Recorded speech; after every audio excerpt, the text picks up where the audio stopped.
নজর রাখবো পরবর্তী সংবাদে।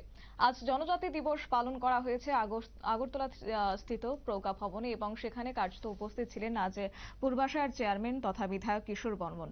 জনজাতি কল্যাণ দপ্তরের পক্ষ থেকে আজকের এই অনুষ্ঠানের আয়োজন শুক্রবার আগরতলা প্রজ্ঞা ভবনে চারা গাছে জল সিঞ্চনের মাধ্যমে আজকের এই জনজাতি দিবস উদযাপন করা হয়েছে এবং সূচনা হয়েছে। কার্যত বিশেষ অতিথি হিসেবে উপস্থিত ছিলেন পূর্বাশার চেয়ারম্যান তথা বিধায়ক কিশোর বর্মন। উনি কি বক্তব্য রেখেছেন শুনুন। গৌরব দিবস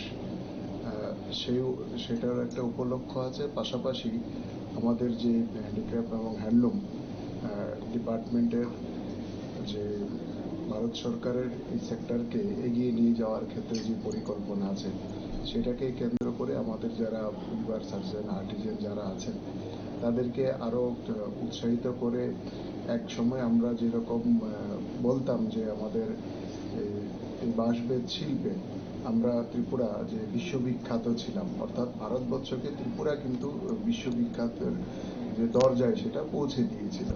তো সেটাকে আবার একবার পুনর্জাগরণের দৃষ্টিতে আমাদের ভারত সরকার এবং রাজ্য সরকারের যৌথ উদ্যোগে আমাদের গৌরব আবার পুনরুদ্ধারের যে কাজ সেটাতে আমরা নেমেছি এবং আমাদের যারা উইভার আর্টিজান যারা আছেন তারাও যাতে আমাদের এক ভারত শ্রেষ্ঠ ভারত গঠন করার ক্ষেত্রে তারা সবাই যাতে স্বাবলম্বী হয় এবং নিজের পায়ে দাঁড়াতে পারে এবং দেশকে এই সেক্টরে স্বাবলম্বী করতে পারে, সেই দৃষ্টিতে ভারত সরকার এবং আমাদের রাজ্য সরকার যৌথভাবে এই ধরনের প্রোগ্রাম।